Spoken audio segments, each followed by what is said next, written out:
Hello, music fans. You're watching Death by Unicorn, where we talk about metal, rock, and prog music. And this is New Music's Alive in 2025. I'm going to talk about 7 new albums that I listened to on May 9th, 2025, and give my quick first impressions of them. And I'll talk about them in my order of preference. Starting with a live album this time, which I don't usually talk about, although I did in my last video as well, but just a couple of great live albums have come out recently, and I've got to talk about this one by Haken called Liveforms, An Evening with Haken. Haken, of course, is a UK progressive metal band, and I'm going to put this one in my near masterpiece tier. And I just, I don't usually talk about live albums. I just love Haken so much that I just had to check this out, had to talk about it. Haken right now is probably in my top 5 bands of all time. I just love everything they've done. This live album is up there now as possibly my favorite live album of all time. And I just said that about a week ago when I talked about Gentle Giant's new live album. But this might have surpassed that one, though it's pretty close. This is a performance from 2024 that was captured when Haken played in London, England, and on their Evening With tour, where they played their latest album, Fauna, in its entirety. And they played a second set of tracks from across their career after they played all of Fauna. And both sets here are great, but it is really the second set that steals the show and shows how amazing Haken has been throughout their career. Now, this is a must listen if you're a fan of Haken, or even if you're just a fan of progressive metal or progressive music in general, you got to hear this.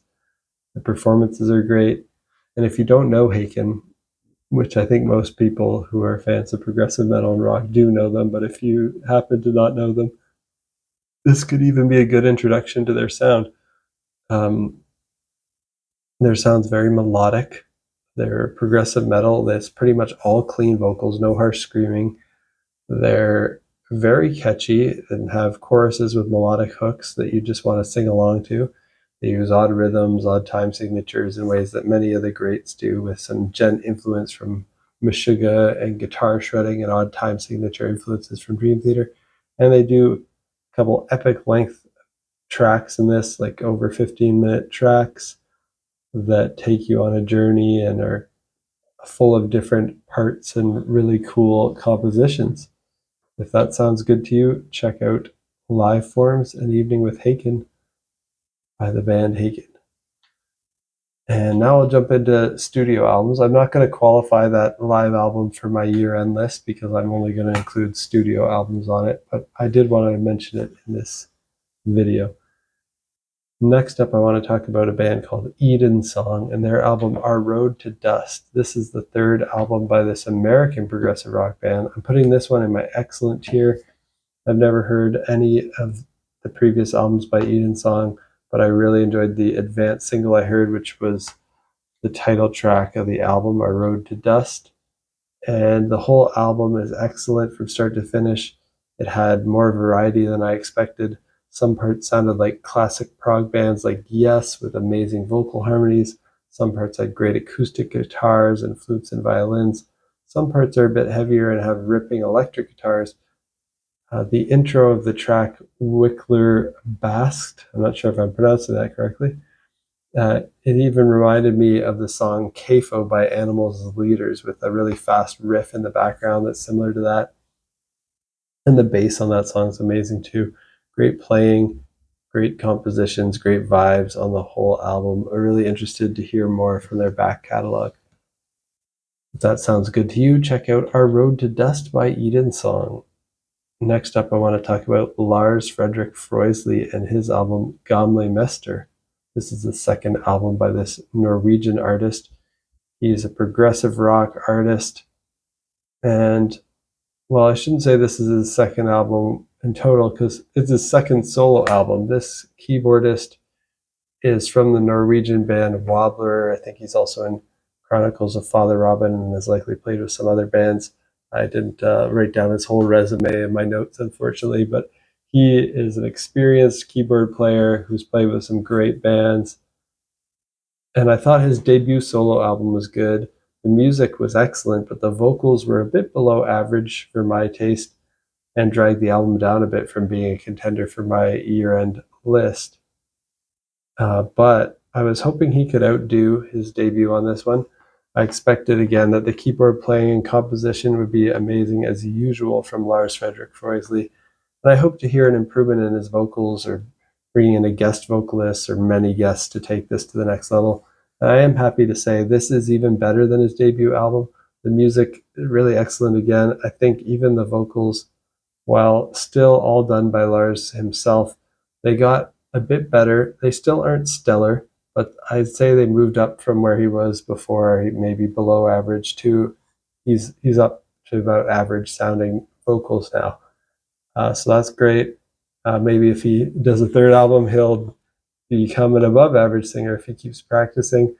The excellent music on this album more than makes up for the average vocals though, so I'm going to put this album Gamle Mester from Lars Fredrik Froislie in my very good tier. Next, I want to mention Sleep Token and their album Even in Arcadia.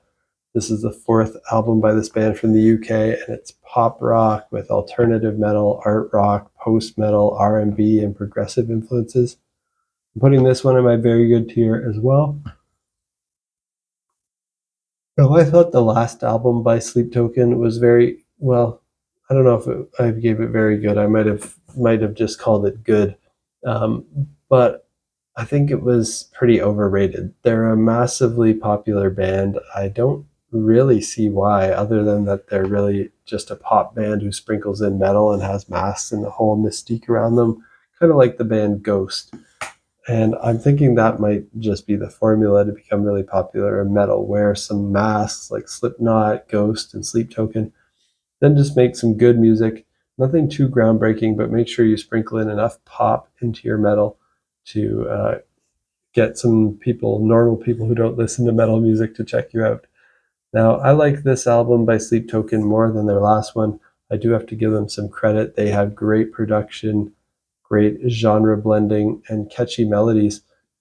I'm not a fan of some of the vocal melodies, though. The parts that sound more rap and hip hop inspired never really do it for me. The vocal production with too much auto tune and effects at parts uh, rubs me the wrong way, and the parts with the lame electronic beats kind of annoy me. When they do actually have real drumming, the drumming's good, so I don't know why they lean into that kind of electronic fake drumming beats so often. I was trying to think of who to compare them to musically, and this might be a bit of a weird take, but to me, they're actually a lot like Falling in Reverse with their pop, metal, hip hop, and electronic blend. Falling in Reverse is just a bit more emo influence, but Sleep Token has more of the R&B and soul influences in there. So yeah, it's I think it's a close comparison between Falling in Reverse and Sleep Token. Sleep Token is a bit less edgy and cringeworthy with their lyrics than Falling in Reverse is, but otherwise they're very similar. I think Sleep Token could be a great gateway band for fans of pop, R&B, and soul music to get into rock, metal, and progressive music through Sleep Token. So I hope they help bring some new fans into the genres that I love. And I'll definitely continue to check out the music that they make because it's definitely interesting, even though it's not something that I want to listen to over and over again, and there are parts that annoy me. I can hear that they have talent and they're good at what they do. So I'm going to continue to check them out, but I won't be adding them to my favorites list. I don't think this is going to make my year-end list or anything, but really good. I know a lot of people like them, so definitely, if that sounds good to you, check out Even in Arcadia by Sleep Token. Next up is a band called Black Map with their album Hex.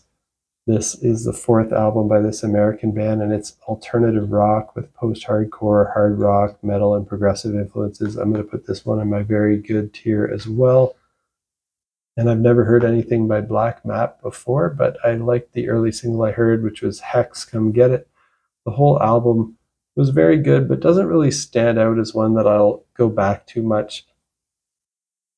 This is probably the most straightforward album on my list that I'm mentioning today. Kind of normal, like maybe could be on the radio kind of rock. Although I guess Sleep Token could be on the radio too, but it would kind of be like a more genre blending and mind blowing thing on the radio, whereas this wouldn't stand out too much. But if that sounds good to you, check out Hex by not the Black Map, by just the band's called Black Map, and the album's called Hex. Solid alternative rock with some post-hardcore, hard rock influences there.